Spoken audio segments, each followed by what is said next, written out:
Hey there everyone, we're back again with second part of test 1 of Cambridge 8.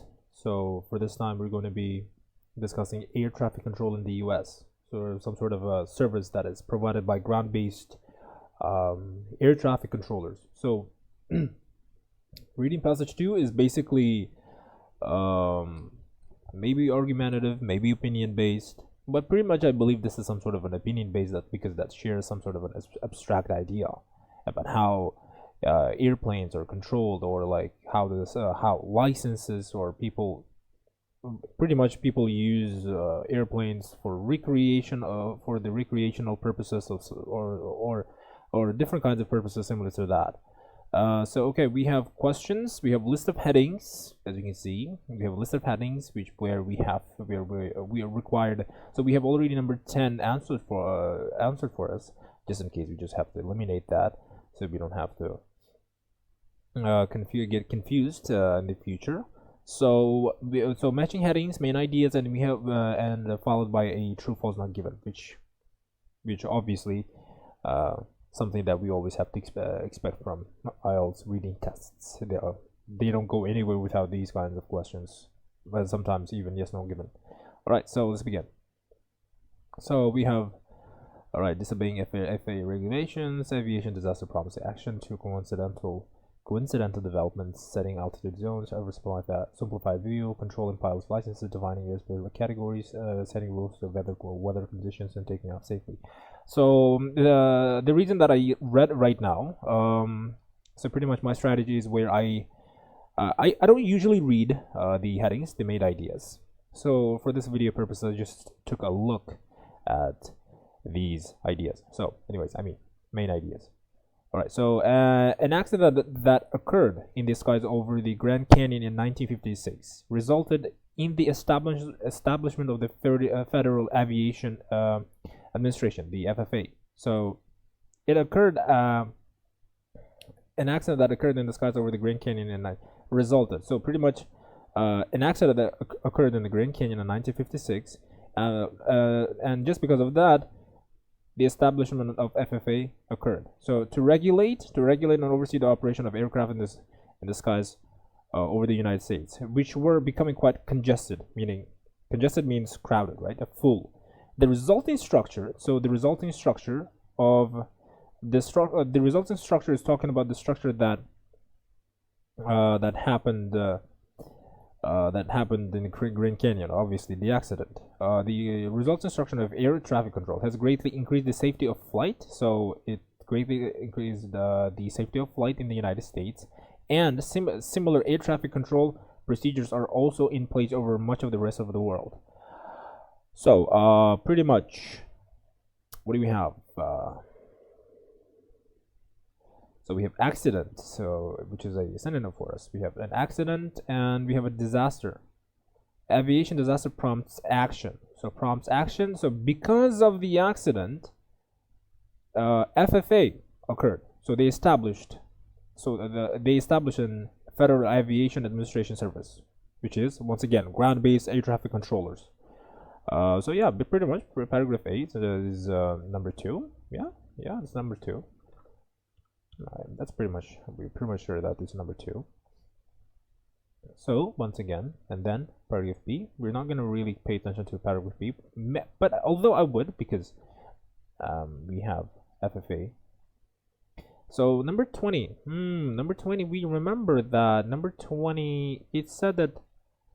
Where was it said? I think. Was it? FFA was created as a result of the introduction of the S-jet engine. No, not really. Okay, so we have B. So we are going to read B as well. Rudimentary air traffic control that ATC existed well before the Grand Canyon disaster. So basic air traffic. So the word rudimentary is meaning basic air traffic control that existed well before the Grand Canyon disaster. So air traffic control was already there. So it was already there to control the flights even before the Grand Canyon disaster occurred. So as early as 1920, the earliest air traffic controls manually guided air traffic in the vicinity of the airports, so the close part of the airports, using lights and flags, while beacons and flashing lights were placed along cross-country routes to establish the earliest airways. However, this purely visual system was useless in bad weather, and by the 1930s, radio communication was coming into use for ATC. The first region to have something approximately today's ATC was New York City, with other major metropolitan areas following soon after. Okay, so we know that the paragraph B is already answered for us, and then chose number 10. First steps towards ATC. Okay. In the 1940s, ATC centers could and did take advantage of the newly developed radar and improved radio communication brought about by the Second World War. Wow, this is a fantastic grammar. So brought about by, but that's pretty confusing question. So it was only after the creation of the FFA that full-scale regulation of the America's airspace took place, and this was fortuitous. For the advent of the jet engine suddenly resulted in a large number of very fast planes, reducing pilots' margin of error and practically demanding some set of rules to keep everyone well separated and operating safely in the air. So I think that's the obvious. For the word fortuitous, the word fortuitous means, I think fortuitous was. Fortuitous is something like a coincidence. So it's something like a coincidence that, but also it happens, which means happens by chance, but also results. That also, let's say, brings a good result. Fortuitous, and for that, takes pilot license oversupply setting rules. Oh, you can see the word coincidental. Coincidental also means happening by chance. However, the difference between coincidental and fortuitous means coincidental happens by chance. It can be either bad or good.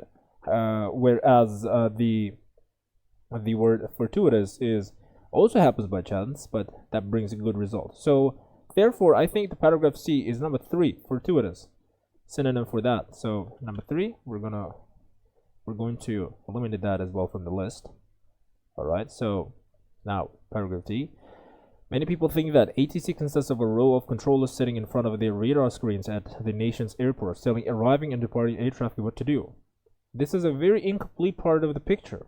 The FFA realized that the airspace over the United States would at any time have many different kinds of planes, flying for many different purposes in a variety of weather conditions. So there we go. We have something that is a weather conditions. So and the same kind of structure was needed to accommodate all of them. So same kind of structure. They were in this. Let me just actually highlight that. Same kind of structure is referring to a structure that they came up, but that FFA came up with, that increased the safety of flight, just because it could be any weather conditions. It could be winter, it could be summer, spring, autumn. It doesn't matter. It could be even rainy season, or some sort of really harsh blizzard, or maybe snowy. So they're saying that. So the paragraph is saying that we need to use same kinds of structure by the FFA. FFA. That's the answer is already obvious here. It's saying that many people think that ATC consists of a row of controllers sitting in front of blah blah blah and telling arriving. This is a very incomplete part of the picture. So the paragraph is about the view, and so therefore when the view, if it's talking about the opinion or the view of some people, and they're so pretty much paragraph D. So weather conditions consists of row. So basically, once again, so let me try to reiterate that more clearly. Paragraph D is basically about view about the ATC, right? So which it's a view about the ATC. Many people think that ATC that it's a row of control using in front of the radar screens and at in nation's airports, but that's not the case. They said that it is it's much more than that. It is saying that they have to control different kinds of planes flying for many different purposes in a variety of weather conditions, and the same kind of structure was needed to accommodate all of them. So the FFA realized that the airspace were the United States. So they realized as some sort of an answer for this. So that's in a view. So defining airspace categories, not really setting rules for weather conditions. They're not setting rules, but it's talking about the weather conditions. We can see that it's talking about the weather conditions. However, they're not setting rules. The paragraph D is not setting any sorts of any sorts of rules. And taking off safely, no. Setting altitudes, obviously not. Disobeying FFA regulations. So option number 5 is going to be the answer for us. Pretty simple, I guess. So we're going to remove that one as well. Paragraph E. To meet this challenge, the following elements were put into effect. First, ATC extends over virtually the entire United States. So the almost every part of the United States. In general, from 365 meters above the ground and higher, the entire country is blanketed by controlled airspace. The word blanketed means covered. In certain areas, mainly near airports, controlled airspace extends down to 15 meters above the ground.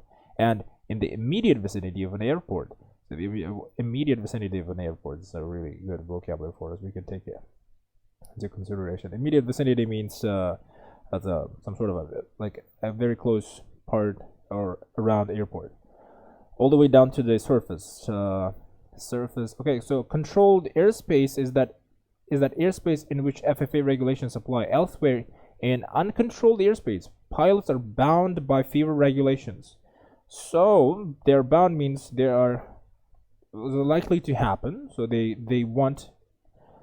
don't really want to follow the regulations. In this way, the recreational pilot who simply wishes to go flying for a while without all the restrictions imposed by the FFA has only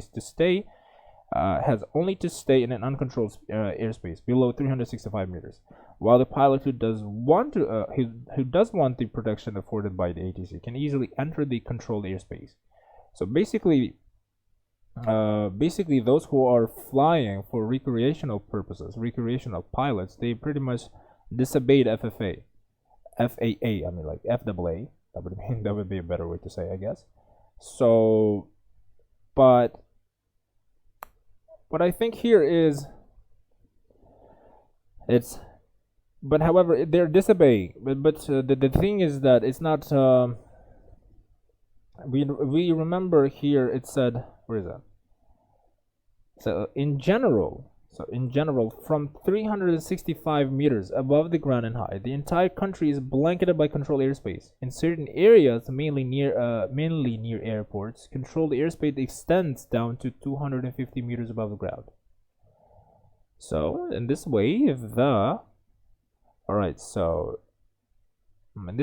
recreational pilot who simply wishes to go flying for a while without all the restrictions imposed by the FFA has only to stay in uncontrolled airspace.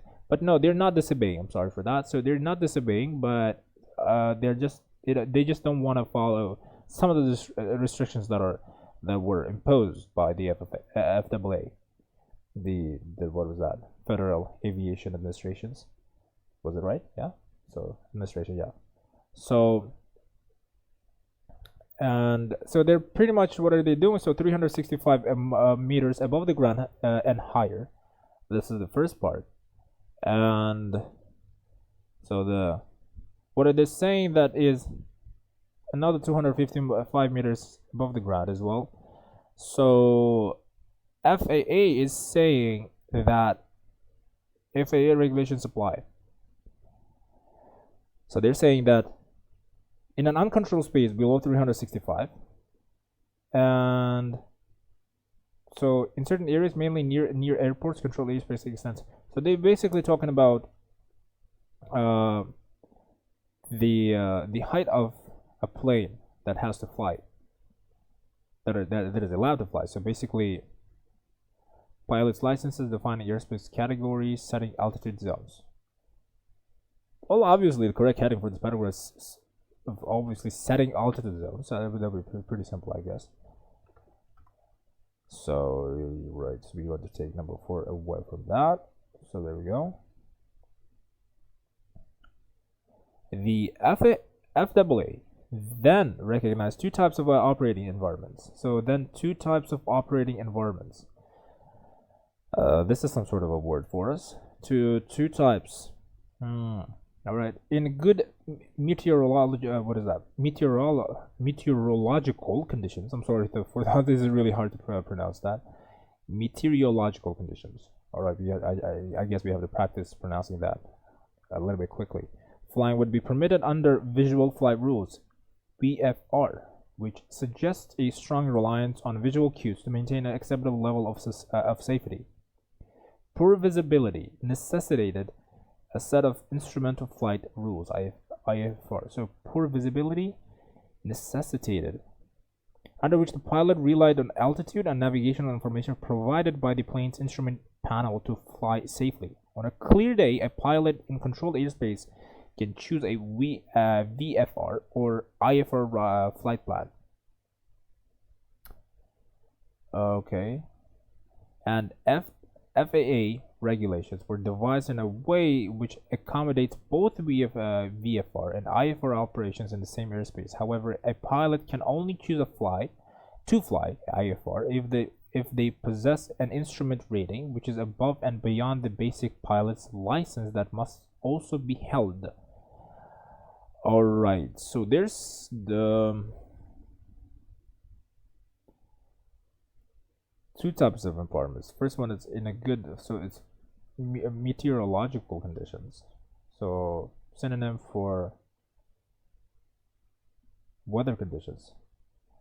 And they're, oh, okay. So that is pretty simple, I guess. So what they're setting rules here. They're setting rules. Poorly visibility necessitated a set of instrumental flight rules, IFR. So they're setting rules for the weather conditions. So that's pretty obvious, I guess. I'm gonna put that.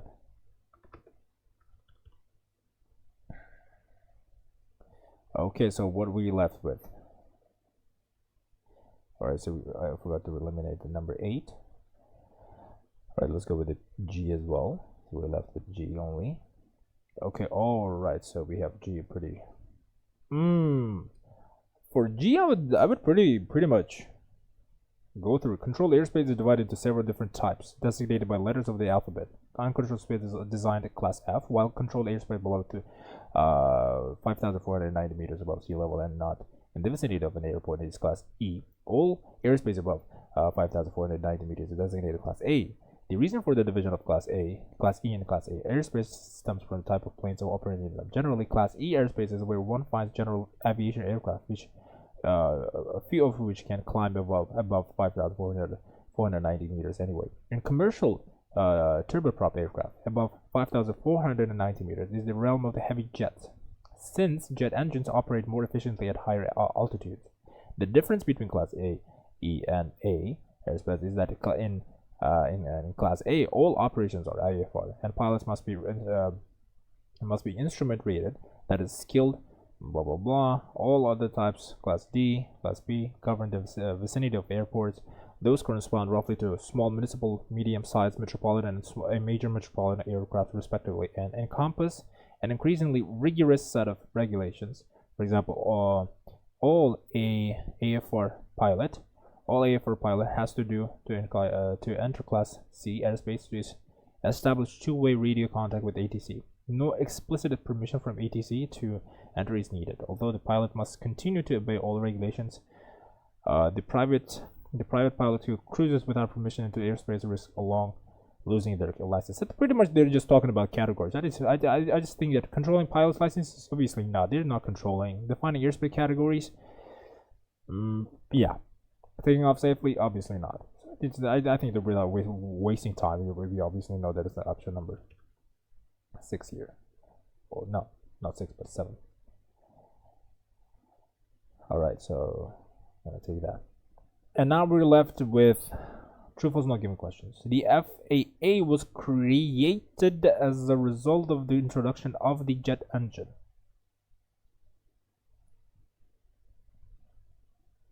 So jet engine, jet engine was mentioned in C, was it?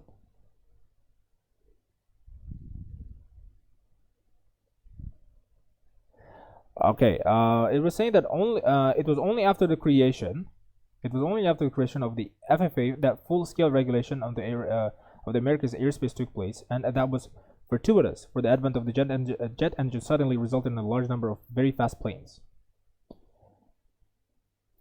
So this means that jet engine was created after the formation of the FFA, right? Not before, is it? As a result of the introduction of the jet engine. The FAA was created as a result of the introduction of the jet engine. So what's created as a result means after jet engine, but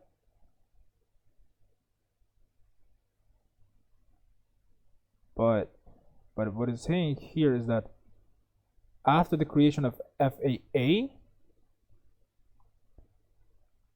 that full-scale regulation of America's airspace took place, and this was fortuitous, for the advent of the jet engine suddenly resulted. So this means that jet engine was pretty much, yes, basically created after the formation of the FAA, after the creation of the FAA, but not because of that, not because of the introduction of the jet engine. That would be false for us. I'm going to take red color as usual. Alright, air traffic control started after the Grand Canyon crash in 1956. Air traffic control? We remember that...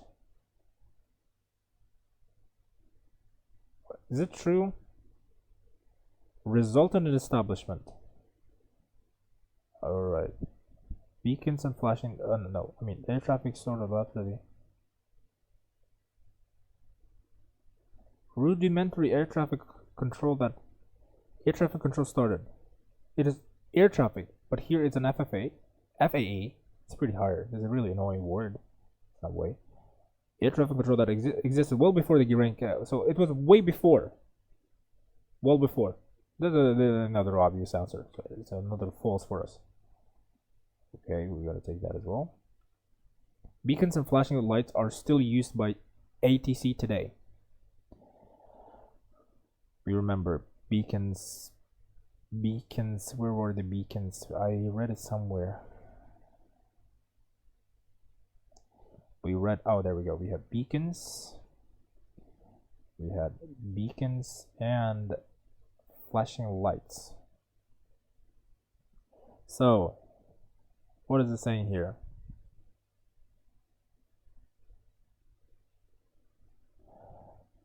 So, the earliest air traffic controls manually guided air traffic in the vicinity of the airport using lights and flags, while beacons and flashing lights were placed along cross-country routes to establish the earliest airways.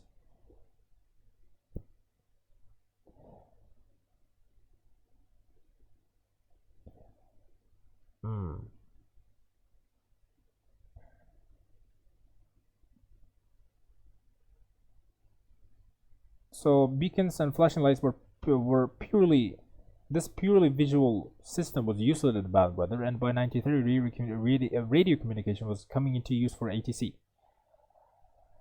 Alright, but we're not told if the system was used. Not given. That's an but it's not saying. The reason is that we are told in the paragraph B that we are told about the beacons and flashing lights, but we're not told if this system has been forgotten completely, or is it still used, right? So yeah, that's pretty much a not given. All right, so we're with 24. Some improvements were made in the communication of World War II. We remember there was a World War II over here, Second World War. So okay. So what does it say here? In the 1940s, ATC setters could and did take advantage of the newly developed radar and improved radio communication brought about the Second World War. But the system remained rudimentary. So the system remained basically simple. In the 1940s, ATC centers could and did take advantage of newly developed radar and improved radio communication brought about the. So the word brought about by, there's a really, okay, so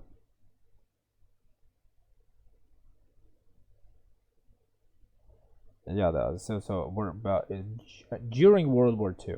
About by. Where was it? Where did it go? All right, so about by the. So the about by is a synonym for during. So that would be the answer. True. Oops. Class F airspace is airspace which is below 365 meters and not near airports.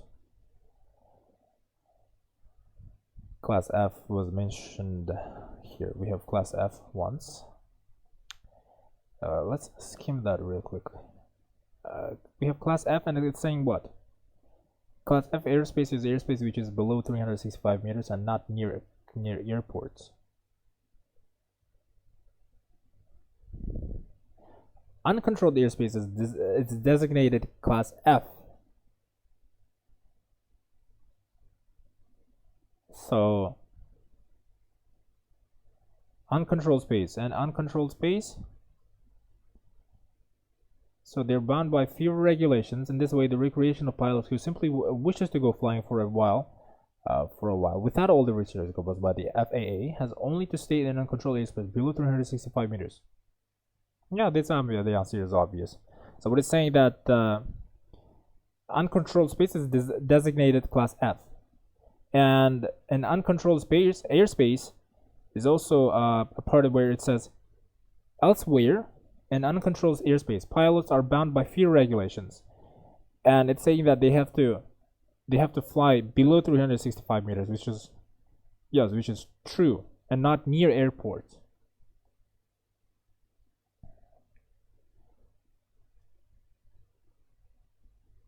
Has to say uncontrolled below 30 while the pilot doesn't want the protection. Yes, that's an obviously a true. Take red color as well. So all aircraft in class E airspace must use IFR.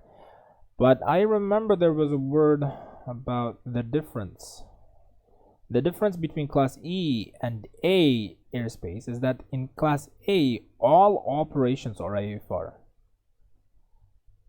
So it's A, not E. So that's pretty simple again. A pilot entering class C airspace is flying over an average-sized city. Another average-sized city, we have medium-sized metropolitan and major metropolitan aircraft respectively. So what does it say? Three other types of airspace, classes D, so what?